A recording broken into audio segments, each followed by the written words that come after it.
ഹരേ കൃഷ്ണ. ഇനി നമുക്ക് 7ാമത്തെ ശ്ലോകം നോക്കാം. ഗാത്രേണ ഭാവി മഹിമോചിത ഗൗരവം പ്രാഗ്വ്യാവൃണ്വദേവ ധരണീം ചലയന്നയാസി ഛത്രം പരോഷ്മതിരണാർത്ഥമിവാദധാനോ ദണ്ഡം ച ദാനവജനേഷ്വിവ സന്നിധാതും. ഈ ഒരു ശ്ലോകത്തിൽ അവിടെ നിന്നും ആ വടുരൂപധാരിയായിട്ടുള്ള ഭഗവാൻ കശ്യപൻ മഹർഷിയുടെ ആശ്രമത്തിൽ നിന്നും ബലിയുടെ യാഗശാലയിലേക്കാണ് പോയത് എന്ന് പറഞ്ഞു. ആ പോയതിൻ്റെ ആ ഒരു ഗാംഭീര്യമാണ്, ഭഗവാന്റെ ആ ഒരു നടകൊണ്ടതിൻ്റെ ആ ഒരു ഗാംഭീര്യമാണ് ഈ ഒരു ശ്ലോകത്തിൽ നമുക്ക് കാണുവാൻ കഴിയുന്നത്. എന്താ പറഞ്ഞത്? ഗാത്രേണ, തൻ്റെ ശരീരം കൊണ്ട്, ഗാത്രം എന്നാൽ ശരീരം, ശരീരം കൊണ്ട് ഭഗവാൻ നമുക്കറിയാം വടുരൂപിയാണ്, ബ്രഹ്മചാരിയാണ്, വളരെ നീളം കുറഞ്ഞ പൊക്കം കുറഞ്ഞ ഒരു രൂപമാണ് ഇപ്പോൾ ഭഗവാനുള്ളത്. എന്നാലാകട്ടെ തേജസ്സിനൊരു കുറവുമില്ല എന്ന് തന്നെയല്ല, അങ്ങനെ 4 ദിക്കും ശോഭിപ്പിക്കുന്ന പ്രകാശമാനമാക്കുന്ന ഒരു ഉഗ്ര തേജസ്വിയായിട്ടുള്ള രൂപത്തിലാണ് ഭഗവാന്റെ ആ ചെറിയ രൂപത്തിലുള്ള വാമനമൂർത്തിയുടെ പോക്ക്. എങ്ങോട്ടേക്ക്? ആ ബലിയുടെ യാഗശാലയിലേക്ക്. അവിടെ തൻ്റെ ശരീരം കൊണ്ട് ഭാവി മഹിമോചിത ഗൗരവം, ഭാവി വരാനിരിക്കുന്നതായിട്ടുള്ള മഹിമ ഉചിത ഗൗരവം, ഇനിയും വരാനിരിക്കുന്നതായിട്ടുള്ള ഒരു വലിയൊരു കാര്യത്തിന്, അതാണ് മഹിമ എന്ന് പറഞ്ഞാൽ വളരെ ഗൗരവമേറിയതായിട്ടുള്ള മഹത്വമായിട്ടുള്ള ഒരു കാര്യത്തിന് ഉചിത ഗൗരവം, അതിന് യോജിക്കുന്നതായിട്ടുള്ള ഒരു ഗൗരവഭാവം മുന്നേ കൂട്ടി തൻ്റെ ശരീരത്തിൽ ഭഗവാൻ അങ്ങോട്ട് വരുത്തി. വ്യാവൃണ്വദേവ എന്ന് പറഞ്ഞാൽ പ്രാക് വ്യാവൃണ്വദേവ. ഇവിടെ പ്രാക് എന്ന് പറഞ്ഞാൽ മുന്നേ തന്നെ, അതായത് ഇനിയും വരാനിരിക്കുന്ന, എല്ലാം അറിയുന്ന ഭഗവാൻ അറിയാം ഇനി എന്താണ് അവിടെ സംഭവിക്കുവാൻ പോകുന്നതെന്ന്. അതുകൊണ്ട് ആ വരാനിരിക്കുന്ന ആ ഗൗരവമേറിയതായിട്ടുള്ള ആ ഒരു കാര്യത്തിന് വേണ്ട ഗൗരവം ഇപ്പോൾ തന്നെ തൻ്റെ ശരീരത്തിൽ മുൻകൂട്ടി ഭഗവാൻ അങ്ങോട്ട് വരുത്തി. എന്നിട്ട് വ്യാവൃണ്വദേവ, വ്യാവൃണ്വത ഇവ ആണ് വ്യാവൃണ്വദേവ. അപ്പോൾ പ്രാക് വ്യാവൃണ്വത ഏവ ഇവ, ഇങ്ങനെ 3 വാക്കുകൾ ചേരുന്നതാണ് പ്രാഗ്വ്യാവൃണ്വദേവ. അപ്പോൾ പ്രാക് മുൻകൂട്ടി അങ്ങോട്ട് വരുത്തി. എന്തിന്? വ്യാവൃണ്വത ഇവ. വ്യാവൃണ്വത എന്ന് പറഞ്ഞാൽ അതങ്ങോട്ട് വെളിവാക്കുന്ന വിധത്തിൽ, അത് മുന്നേ കൂട്ടി വിളിച്ചു ഓതുന്ന വിധത്തിലാണ് ഭഗവാൻ തൻ്റെ ശരീരത്തിലേക്ക് ആ ഒരു ഗൗരവം വരുത്തി. എന്താ? താൻ രൂപം നീളം കൊണ്ട് ചെറുതാണെങ്കിലും തൻ്റെ ആ ഉഗ്ര തേജസ്, തൻ്റെ ഈ ദേഹത്തിൽ സ്ഫുരിക്കുന്നതായിട്ടുള്ള ആ ഉഗ്ര തേജസ് തൻ്റെ മുഖത്തെ ഒരു ഗൗരവഭാവവും കൂടി കലർന്നു വരുമ്പോൾ ഉറപ്പാണ് താൻ എന്താണെന്നും ആരാണെന്നും തൻ്റെ ആഗമനോദ്ദേശ്യം എന്താണെന്നും തന്നെ കാണുമ്പോൾ തന്നെ മനസ്സിലാക്കേണ്ടിയിരിക്കുന്നു. താൻ വെറും ഒരു കുട്ടിയല്ല, ഒരു 5 വയസ്സല്ല ഒരു 6 വയസ്സുള്ള കുട്ടിയല്ല, മറിച്ച് തൻ്റെ ഈ ഗൗരവഭാവം കൊണ്ട് തൻ്റെ മഹത്വത്തെ കാണുന്നവൻ മനസ്സിലാക്കണം, അല്ലെങ്കിൽ ആ ബലി തിരിച്ചറിയണം എന്ന് ഭഗവാന് തോന്നിയിട്ടാണോ എന്നറിയില്ല. അങ്ങനെ ഒന്ന് വെളിവാക്കുന്ന വിധത്തിൽ വ്യാവൃണ്വത ഇവ, അങ്ങനെയൊന്ന് വിളിച്ചോതുന്ന രീതിയിൽ ധരണീം ചലയന്നയാസി, ധരണീം ഈ ഭൂമിയെ, ഭൂമിദേവിയെ ചലയൻ അയാസി. ചലയൻ എന്ന് പറഞ്ഞാൽ ഇതിനെ ഒന്ന് വിറപ്പിച്ചുകൊണ്ട്, ഒന്ന് ഭൂമിദേവിയെ തന്നെ ഒന്ന് കുലുക്കിക്കൊണ്ടാണ് ഭഗവാന് അയാസി നടകൊണ്ടത് എന്ന് പറഞ്ഞാൽ. നോക്കൂ, ഭഗവാൻ എന്ന് പറഞ്ഞാൽ ഈ 14 ലോകങ്ങളും ഭഗവാനിലാണ് കുടികൊള്ളുന്നത്. അങ്ങനെയുള്ള ഭഗവാൻ നടക്കുമ്പോൾ ഈ ഒരു ഭൂമിദേവിയിൽ മറ്റുള്ള 13 ലോകങ്ങളെയും കൂടി വഹിച്ചുകൊണ്ടാണ് ഭൂമിദേവിയിൽ ഭഗവാൻ കാലെടുത്ത് വെച്ച് നടക്കുന്നത്. അപ്പോൾ ഭഗവാന്റെ ഗൗരവം, ഭഗവാന്റെ ആ ഒരു ഗുരുത്വം ചെറുതൊന്നുമല്ല, അല്ലേ? അത്രയും ഭാരമുള്ള ഒന്നാണ് ഭൂമിദേവിയിൽ ഓരോ കുഞ്ഞിക്കാലടികളായിട്ട് അനുഗ്രഹരൂപേണ ഭഗവാൻ നടക്കുമ്പോൾ ഭൂമിദേവി പോലും ഒന്ന് ചലിച്ചു, ഒന്ന് കുലുങ്ങി, ഒന്ന് വിറച്ചു എന്നാണ്. എന്താ, എന്തു ഭാരമാ ഭഗവാന്റെ ഓരോ കാലടികൾക്കും, ഓരോ കാലടി വെപ്പിനും. അങ്ങനെ ആ ഭൂമിദേവിയെയും കൂടി ഒന്ന് കുലുക്കിക്കൊണ്ടാണ് ഭഗവാൻ അവിടെ നടകൊണ്ടത്. ഛത്രം പരോഷ്മതിരണാർത്ഥമിവാദധാനോ. ഛത്രം, ആ കുട, ആകാശം കൊടുത്ത ആ കുടയും അങ്ങനെ കയ്യിൽ പിടിച്ചിട്ടുണ്ട്. എന്നിട്ട് പരോഷ്മതിരണാർത്ഥമിവാദധാനോ, പരോഷ്മതിരണാർത്ഥം. നമ്മൾ സാധാരണ കുട ചൂടുന്നത് വെയിലിൽ നിന്നും സംരക്ഷണം ലഭിക്കുന്നതിന് വേണ്ടിയിട്ടാണെങ്കിൽ ഇവിടെ പരോഷ്മതി രണാർത്ഥമിവ ആദധാനഃ. പരോഷ്മതി രണാർത്ഥം എന്ന് പറഞ്ഞാൽ ആ രണത്തിൻ്റെ, ആ വരാൻ പോകുന്ന ഒരു യുദ്ധ തരംഗത്തിൻ്റെ ആ ഒരു ചൂടിനെ കുറയ്ക്കുന്നതിന് വേണ്ടിയിട്ടാണോ ഭഗവാന് ഈ ഒരു കുടയും ചൂടി ഇപ്പോൾ ഭൂമി കുലുങ്ങുമാർ ഇങ്ങനെ നടകൊണ്ടു പോകുന്നത്? കാരണം ഇനി നടക്കാൻ പോകുന്നത് ഒരു ചെറിയ കാര്യമല്ല, വളരെയേറെ ചൂടേറിയതായിട്ടുള്ള ഒരു കാര്യമാണ്. അല്ലെങ്കിൽ വരാനിരിക്കുന്ന ഒരു യുദ്ധത്തിൻ്റെ ആ ചൂട് ഒന്ന് കുറയ്ക്കുന്നതിന് വേണ്ടിയാണോ എന്ന് തോന്നുമാറ് ഭഗവാൻ ആ കുടയും പിടിച്ച് ഭൂമിയും കുലുക്കി അങ്ങനെ ആ കുഞ്ഞു കാലടികൾ വെച്ച് നടന്നു നീങ്ങുന്നുണ്ട്. ഭഗവാനെ സംബന്ധിച്ചിടത്തോളം വെയിലിൻ്റെ ചൂടിന് ഭഗവാനെ സ്പർശിക്കാനാവുമോ? എന്നാലോ അപ്പോൾ പിന്നെ എന്തിനാവാം ഭഗവാൻ ഈ കുട ചൂടിയതെന്നാണെങ്കിൽ ഒരു കവിഭാവനയോടുകൂടി ശ്രീ മേൽപ്പത്തൂർ നാരായണ ഭട്ടതിരിപ്പാട് പറയുകയാണ്, ആ യുദ്ധത്തിൻ്റെ ചൂട് കുറയ്ക്കുന്നതിന് വേണ്ടിയിട്ടാവാം, അല്ലെങ്കിൽ അതിനെ ഒന്ന് മറയ്ക്കുന്നതിന് വേണ്ടിയിട്ടാവാം ഭഗവാൻ ഇങ്ങനെ കുടയൊക്കെ ചൂടി നടന്നു പോയത്. ദണ്ഡം ച ദാനവജനേഷ്വിവ സന്നിധാതും. അപ്പോൾ ദണ്ഡമോ, കയ്യിൽ കുടയെടുത്തത് അതിനാണ് എങ്കിൽ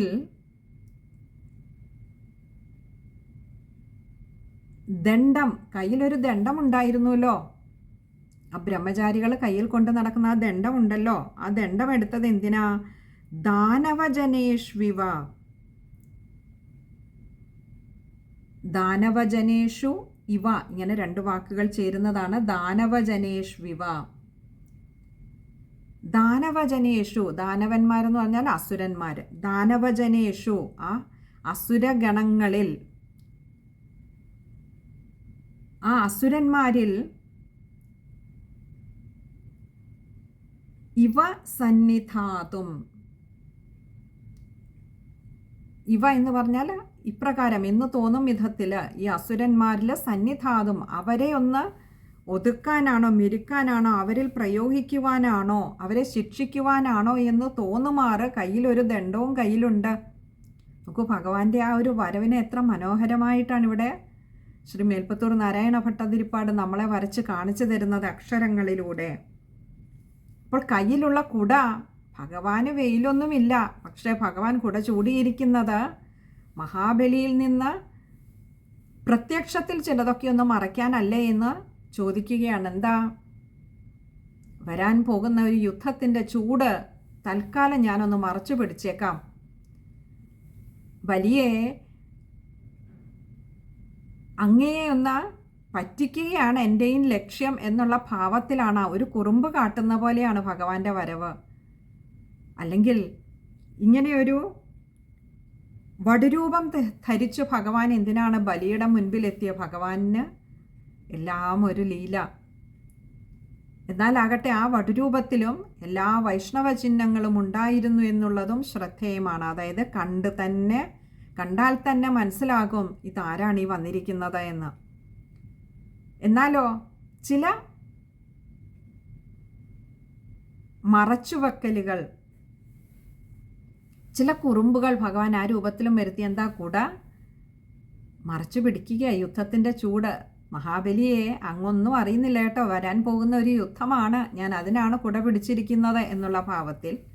അതേപോലെ തന്നെ അങ്ങയോടൊപ്പമുള്ള ഈ അസുരഗണങ്ങളെയൊക്കെ ഒന്ന് ശിക്ഷിക്കേണ്ടതുണ്ട് എന്നുള്ള ഒരു പരോക്ഷമായ ലക്ഷ്യത്തോടു കൂടി കയ്യിൽ ദണ്ഡവും എടുത്തിട്ടുണ്ട്. അപ്പോൾ ഭഗവാൻ ആ കുറുമ്പ് അപ്പോഴും വിടാതെയാണ് ആ ലീലയ്ക്കും ഭഗവാൻ പുറപ്പെടുന്നത്. അങ്ങനെ ഭഗവാൻ ഇപ്പോൾ നടന്ന് പോവുകയാണ് അവിടുന്ന് ആ മഹാബലിയുടെ യജ്ഞശാലയിലേക്ക്. ഇനി നമുക്ക് ആ ശ്ലോകം ഒന്നുകൂടി നോക്കാം. ഗാത്രേണ ഭാവി മഹിമോചിത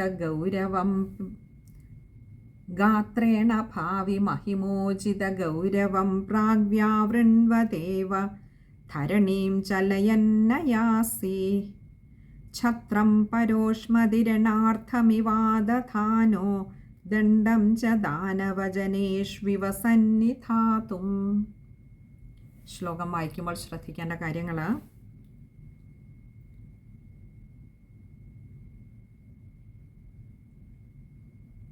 നമുക്ക് ഭാവി മഹിമോചിത ഗൗരവം, അതത്രയും കഴിയുന്നതും ചേർത്ത് തന്നെ വായിക്കുക.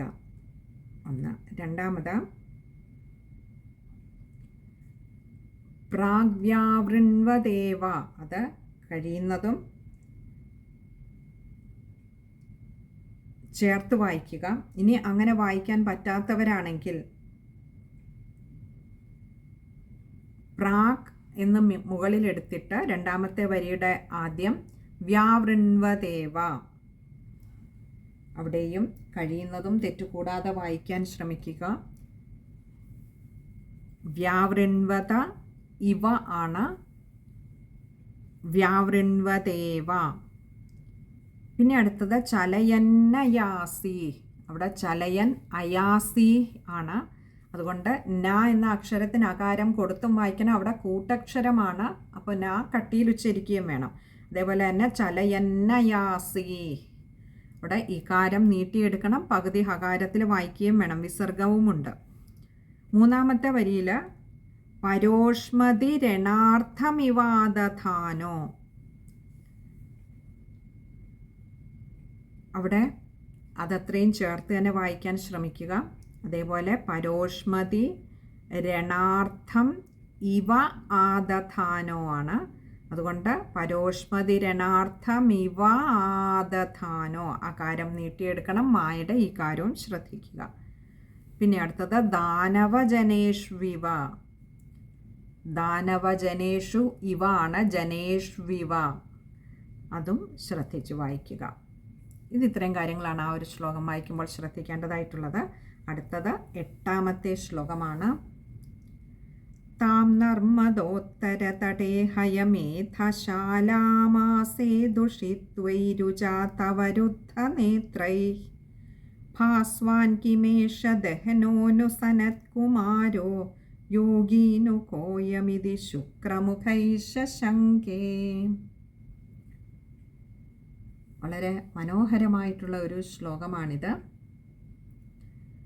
ഭഗവാൻ അങ്ങനെ നടന്ന് ദാ ഇവിടെ ബലിയുടെ യാഗശാലയിലെത്തി.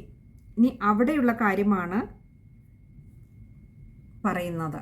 അവിടെ ഓരോരുത്തരും ഭഗവാനെ എങ്ങനെയാണ് കണ്ടത്, എന്തായിരുന്നു അവരുടെ ആ ഒരു പ്രതികരണം തുടങ്ങിയ കാര്യങ്ങളാണ് ഇവിടെ പറയുന്നത്. താം നർമ്മദോത്തരതടേ, താം അല്ലയോ ഭഗവാനെ, അവിടുന്ന് നർമ്മദോത്തരതടേ,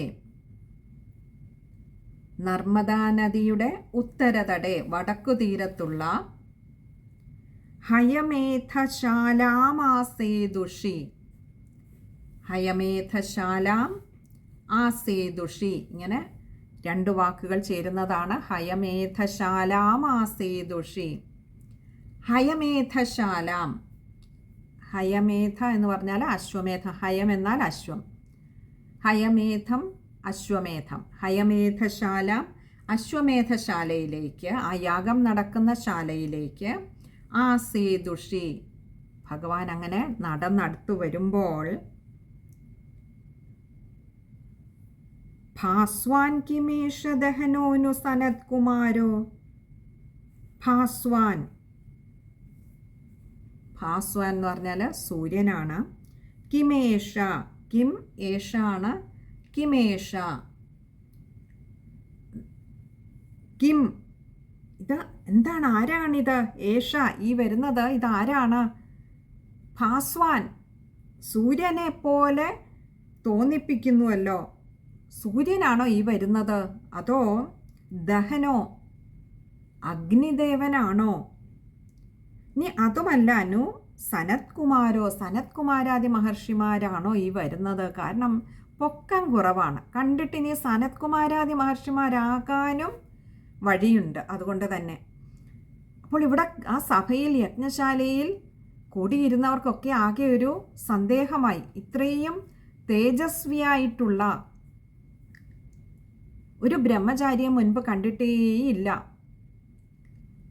അപ്പോൾ ഈ വരുന്നതിന് ആരാ? സൂര്യദേവനായിരിക്കുമോ? രൂപം മാറി വന്നതാവുമോ? അല്ല അഗ്നിദേവനാവുമോ?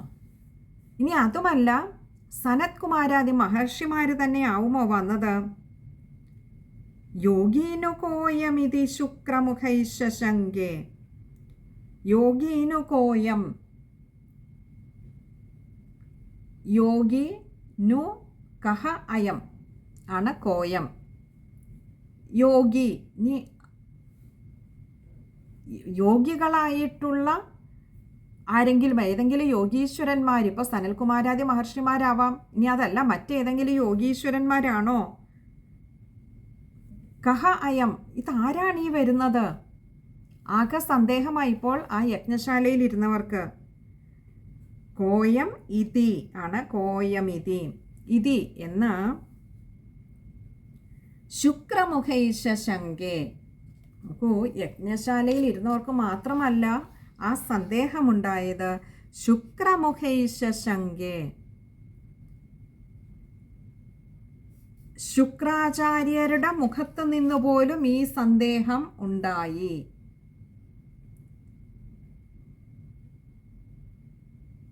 ശുക്രാചാര്യർ എന്ന് പറയുന്നത് നമുക്കറിയാം,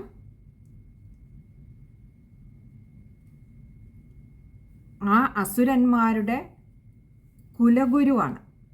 അങ്ങനെയുള്ള ശുക്രാചാര്യരുടെ പോലും കണ്ണഞ്ചിപ്പോയി എന്നേ പറയണ്ടോ ഈ ഭഗവാന്റെ ആ തേജസ്സിൽ. അപ്പോൾ ആകെ സന്ദേഹമായി മറ്റുള്ളവർക്കും ആ യാഗശാലയിൽ കൂടിയവർക്കും, എന്തിനേറെ ആ അസുരന്മാരുടെ കുലഗുരുവായിരുന്ന ശുക്രാചാര്യർക്ക് പോലും ഈ ഒരു സന്ദേഹമുണ്ടായി. എന്താ, ഇനി വരുന്നതാരെ ഇത്ര തേജസ്വിയായിട്ടുള്ള ഒരാളെ മുൻപെങ്ങും ഈ വഴി കണ്ടിട്ടേയില്ല. ഇങ്ങനെ ഈ യാഗശാലയിൽ ഇവിടെ എത്രയോ യജ്ഞങ്ങൾ നടത്തിയിരിക്കുന്നു, അവിടെ എങ്ങും ഇങ്ങനെ ഒരു തേജസ് സ്വരൂപത്തെ കണ്ടിട്ടേയില്ല. ഇപ്പോൾ ഈ ഒരു അശ്വമേധം നടത്തുമ്പോൾ ഇവിടെ ഇങ്ങനെ വരുന്ന ഇത്ര തേജസ്വിയായിട്ടുള്ള ഈ വടു, ഈ ബ്രഹ്മചാരി ആരാണ്? ഈ ശാലയിലേക്ക്, ഈ യജ്ഞശാലയിലേക്ക് വന്നത് ഇനി സാക്ഷാൽ അഗ്നിദേവൻ തന്നെയാണോ? രൂപം മാറി വന്നതാവും. അല്ല സൂര്യഭഗവാനോ? അല്ലെങ്കിൽ ഇത്ര തേജസ് ഉണ്ടാവുമോ? ഇങ്ങനെ പ്രകാശമാനമായിട്ടുള്ള ഒരു രൂപം ധരിച്ച് സൂര്യദേവനല്ലാതെ ആരാവും വരിക? പക്ഷെ പൊക്കം കണ്ടിട്ട്, പൊക്കം നല്ല കുറവുണ്ട്. ഇനി അതുകൊണ്ട് സനൽകുമാരാദി മഹർഷിമാരാരെങ്കിലും ആവുമോ? അതല്ല മറ്റാരെങ്കിലും യോഗീശ്വരന്മാർ വേഷം മാറി വന്നതാവുമോ തങ്ങളെ അനുഗ്രഹിക്കുവാൻ? ഇങ്ങനെ തുടങ്ങി ആ ശുക്രാചാര്യർക്ക് തന്നെ മനസ്സിൽ കൂടി 1000 സന്ദേഹങ്ങൾ അങ്ങനെ കടന്നുപോയി ഭഗവാന്റെ ഈ ഒരു ദിവ്യരൂപം, ഈ ഒരു തേജസ്വരൂപം കണ്ടിട്ട്. ഇനി നമുക്ക് ആ ശ്ലോകം ഒന്നുകൂടി നോക്കാം. താം നർമ്മദോത്തരതടേ ഹയമേധശാലാമാസേ ദുഷിത്വൈരുജ തവരുദ്ധ നേത്രൈ ഭാസ്വാൻ കിമേഷ ദഹനോനു സനത്കുമാരോ യോഗീനു കോയമിതി ശുക്രമുഖൈശങ്കേ. ശ്ലോകം വായിക്കുമ്പോൾ ശ്രദ്ധിക്കേണ്ട കാര്യങ്ങൾ: ഹയമേധശാലാമാസേതുഷി, അവിടെ കഴിയുന്നതും അത് പിരിക്കാതെ എടുക്കുക, പദം പിരിക്കാതെ ചേർത്ത് തന്നെ വായിക്കാൻ ശ്രമിക്കുക. ഇനി അത്രയും പറ്റുന്നില്ല എങ്കിൽ തുടക്കക്കാർക്ക് ഹയമേധശാലാം എന്ന് മുകളിലെടുത്തിട്ട് ആസേതുഷി എന്ന് താഴെ വായിക്കുക. ചേർത്ത് വായിക്കുന്നവരാണെങ്കിൽ ഹയമേധശാലാമാസേതുഷി, മായയുടെ അകാരം നീട്ടിയെടുക്കുക.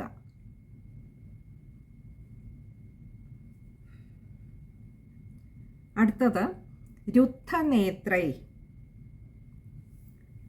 കണ്ണ് തുറക്കാൻ സമ്മതിക്കാത്ത വിധത്തിൽ അത്രമാത്രം പ്രകാശമാനമായിരിക്കുന്ന ഈ രൂപം. ത്വൈരുജാ തവ രുദ്ധനേത്രൈ എന്നാ പറഞ്ഞത്. അങ്ങയുടെ ആ രുച എന്നതുകൊണ്ട് ഇവിടെ ഉദ്ദേശിച്ച തേജസ്, അങ്ങനെയുള്ള ആ തവ, അങ്ങയുടെ ആ തേജസ്, രുദ്ധനേത്രൈ, കണ്ണ് തുറക്കാൻ കണ്ണ് അടഞ്ഞു പോകുന്നു. അത്രമാത്രം തേജസ്വിയായിട്ടുള്ള ഒരു സ്വരൂപമാണ് അവിടെ ആ യാഗശാലയിൽ പെട്ടെന്ന് പ്രത്യക്ഷപ്പെട്ടത്. അവിടെ രുദ്ധനേത്രൈ, അവിടെ ഒരു വിസർഗമുണ്ട്, പകുതി ഹകാരത്തിൽ വായിക്കാൻ ശ്രമിക്കുക.